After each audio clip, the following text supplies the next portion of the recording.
देख रहे हैं एस बहुत टू यूट्यूब चैनल। दोस्तों, इस वीडियो कार्यक्रम में आप लोगों का हार्दिक स्वागत अभिनंदन है। दोस्तों, एक बात मैं बता रहा हूँ, इसमें एक साल में दो बार पूजा होता है, दुर्गा मैया का पूजा होता है। आप सब लोग करते हैं, भारत के महिला पुरुष सब लोग करते हैं दोस्तों। लेकिन एक बात आपको यह भी तर्क करना चाहिए।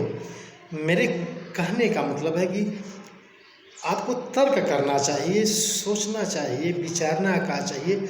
आस्था तो है ही, लेकिन जिस आस्था के पर हम लोग विश्वास करते हैं वो आस्था हमारे ज़रूरत पर काम नहीं करती। दोस्तों, मेरे कहने का मतलब कि जो दुर्गा मैया है, आपने 9 दिन बिना कुछ खाए पिए व्रत हमारे देश के भारत के महिला पुरुष लोग, महिलाएं बहनें भाइयों रहते हैं। 9 दिन खाए पिए बिन करते हैं। लेकिन मैं बता दूं दोस्तों, एक घर की माँ होती है, अगर उसका बेटा एक दिन उपवास कर ले, एक दिन न खाए, तो माँ को बड़ी टेंशन हो जाती है कि मेरा बच्चा सुबह से शाम तक कुछ खाया नहीं है। अगर गरीब भी है तो कहीं न कहीं से वो 2 रोटी की व्यवस्था करके अपने बच्चे को भूखे नहीं रहेगी। वो माँ की ऐसी ममता है कि अपने बच्चे को भूखे बिल्कुल रहने नहीं देगी दोस्तों। लेकिन एक वो माँ है, दुर्गा जिसे संसार माँ कहता है, वह माँ ऐसी कौन सी कारण है या कौन सा कारण है जो अपने बच्चे के लिए 9 दिन कहती है खाना मत खाओ, व्रत रहो। 9 दिन से इधर साइंस कहते हैं, विज्ञान कहते हैं कि आपको जो है दिन भर में कम से कम 5 लीटर पानी पीना चाहिए, नहीं तो आपको स्वास्थ्य जो है खराब हो जाएगा। और 9 दिन लगातार जो है उपवास करते हैं दोस्तों, तो क्या आपके शरीर कमज़ोर नहीं होगा? जब शरीर कमज़ोर होगा तो विभिन्न प्रकार की बीमारियां जो है आपके शरीर में आ जाएगी, और कहीं भी आपका गुदा जो है खराब हो जाएगा, लीवर खराब हो जाएगा, तमाम जो है समस्या आपके शरीर में आ जाएगी। और 9 दिन के बाद फिर आप भागे भागे डॉक्टर के पास जाएंगे, मुझे पानी चढ़ा दीजिए, मेरे शरीर में चक्कर आ रहा है। आखिर जब माँ के आश्रय आप 9 दिन व्रत उपवास हैं, तो हम माँ आखिर क्यों नहीं भला करती है? क्यों बच्चे को 9 दिन बिना खाए पिए रखती है? अच्छा, 9 दिन भूखे रहने से करने से आपकी कोई उपलब्धि हो जाती है क्या? कोई आपके जो है माँ सचमुच में आपके घर आ जाती है?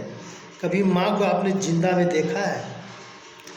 दूसरी बात, आपको तर्क करने के लिए कह रहे हैं दोस्तों कि तर्क करिए कि दुर्गा मैया के बारे में कम से कम जाने कि वो किसकी बेटी थी।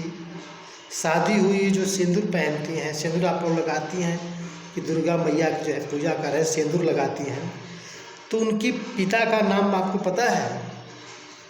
उनके माता का नाम पता है? उनके परिवार का आपके बारे में पता है? आखिर जब आप सिंदूर लगाती हैं तो उसको कोई भी पति होगा, तो पति है कौन? पति को तो भी जानना चाहिए, आपको तर्क करना चाहिए ना कि ऐसे किसकी पत्नी है, आखिर इतना प्रसिद्ध क्यों? उनकी हम तो 2 हाथ लोग हैं, परेशान है, जिसके पास जो है 8 हाथ है, वो ऐसी कौन उनकी माँ होगी जो उनको पैदा हुई हो? और हम लोगों की माँ तो हमें पैदा कर दी 2 हाथों से, सबसे बड़ी वही माँ जो हम लोगों को जन्म दी है। बाकी जो 9 8 हाथ लेकर जन्मी दोस्तों, उसको कौन माँ जो है जन्म दी होगी? इसके बारे में आप जानते हैं? उस माँ को जानते हैं? उस माँ का नाम जानते हैं? उनके पिता का नाम जानते हैं? पति का नाम जानते हैं? अगर आप नहीं जानते, इसका मतलब जानते हैं क्या? आप तर्क करिए, खोजिए, अगर नहीं मिल रहा है तो जान लीजिए यह अंधविश्वास है, ये पाखंड आपके पर सौंपा गया है। यानी आपको जो है एक तरीके से मानसिक गुलाम बनाने की कुछ लोगों के पाखंड है।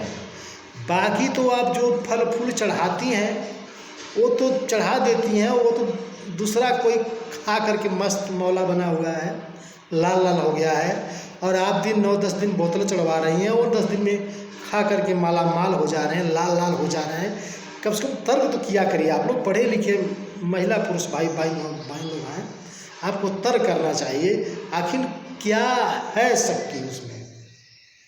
उसके बाद आप डॉक्टर के पास भाग जाते हैं। आपकी विपत्त में कोई नहीं साथ देती है। आपको मेरी बात पर विश्वास नहीं है। अगर आपको कोई कष्ट आ रहा है, कोई प्रताड़ित कर रहा है, कोई शोषण कर रहा है, तो उस समय आप पुकार के देख लीजिएगा कि हे मैया मेरी रक्षा करो। मैं बता रहा हूँ दोस्तों, कभी पत्थर भी इशारा करता है कि मैं तो ऐसे ही अनाथ पत्थर बन के बैठा हूँ, तुम भी क्यों मेरे पीछे परेशान हो। वह भी आपकी मदद नहीं करता। अगर मदद करती मैया तो वहाँ जो पुजारी बैठे, बक्सा बहुत बड़ा बक्से लेके बैठे हैं, उस बक्से में ताला लगाने की जरूरत नहीं होती दोस्तों। वो बक्सा खुला होता, लेकिन वो बक्से की रक्षा के लिए आप जो लोग भी चढ़ाते हैं, धन दौलत पूंजी पैसा जो चढ़ाते हैं, उसमें बटोर के वहाँ के मठाधीश लोग ताला लगाते हैं। यानी मैया के सामने उनको डर है कोई चुरा लेगा। अरे जब माँ को दे रहे हैं, जब माँ को चढ़ा रहे हैं, तो माँ के सामने ऐसे ले लीजिए, किसी गरीब को दे दीजिए। माँ किसी देने के लिए ही जन्म देती है ना, अपने बच्चे को अच्छे रखने के लिए। तो देश में इतने गरीब हैं, इतने सबको जो है बांट देना चाहिए, लेकिन नहीं, केवल मठाधीशों को ही जो है ताला लगा करके सारे माल को इकट्ठा करके किया जाता है दोस्तों।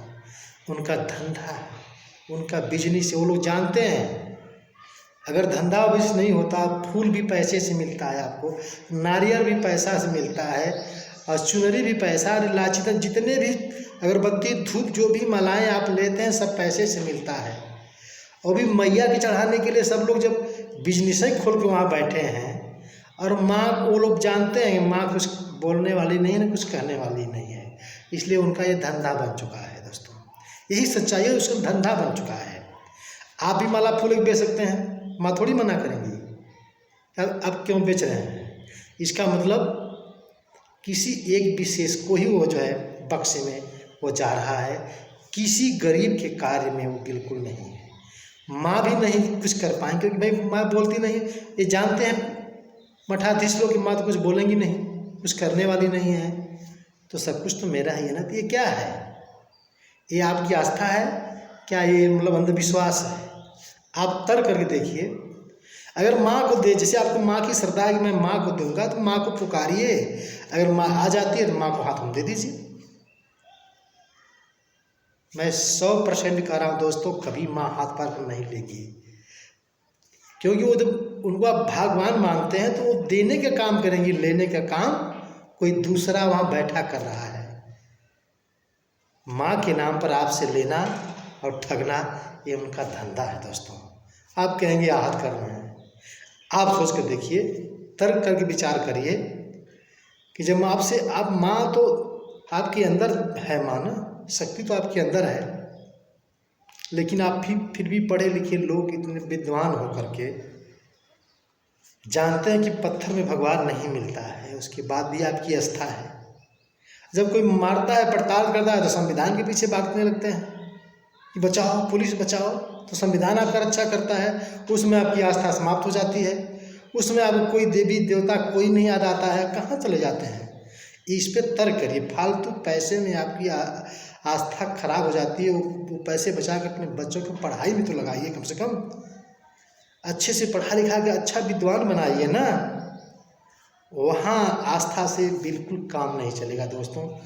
आपको अपने बच्चे के पढ़ाई के ऊपर खर्च करना पड़ेगा, तब जाकर वो बड़ा होगा, विद्वान होगा, तब कि अच्छे से आपका घर परिवार, आपका जो है शिष्टाचार से संस्कृति बदलेगा दोस्तों। सबसे ज़रूरी यहाँ शिक्षा है। शिक्षा नहीं है तो जान लीजिए कुछ नहीं है। ऐसे ही अंधविश्वास में एक व्यक्ति माला माल होता चला जाएगा, बाकी देश की जनता जो है वो चढ़ाते चढ़ाते चढ़ाते गरीब होती चली जाएगी, और बाकी लोग बटोरते बटोरते माला माल हो जाएंगे। आप तर्क तो करिए। सबसे बड़े इस देश में माता पिता हैं जो प्रकृति जो हमको आपको जिंदा रखी है, इससे बड़ा कोई देवता नहीं है। क्योंकि जिसे हम लोग पूजते हैं वो भी को प्रकृति ने ही भेजा होगा, उसमें अपना कर्म किए, प्रसिद्ध हो गए। लेकिन ये कभी कोई नहीं कहता कि तुम मेरे पीछे आओ, मेरे बिताए हुए रास्ते पर चलो। लेकिन हम लोग रास्ते पर नहीं चलते हैं, उसको धंधा बना लेते हैं, है कि नहीं। उसको धंधा बिजनेस बना करके अपना जो है वो चला रहे हैं। दोस्तों यह बात को पर मेरे तर्क करिए, विचार करिए, तर्कशील होइए। क्यों संविधान में लिखा हुआ है कि आपको तर्कशील, कम से कम तर्क करना सीखिए। विज्ञान कितनी तरक्की कर चुका, पूरे आसमान, धरती आसमान से, कम से कम तर्क करना सीखिए। किसी के अंधविश्वास में बिल्कुल आप मत पड़िए, बिल्कुल अंधविश्वास से दूर भगाइए, तभी आपका जो है पीढ़ी अच्छी बन पाएगी। दोस्तों आप सभी को बहुत बहुत धन्यवाद। जय साधुवाद, जय संविधान।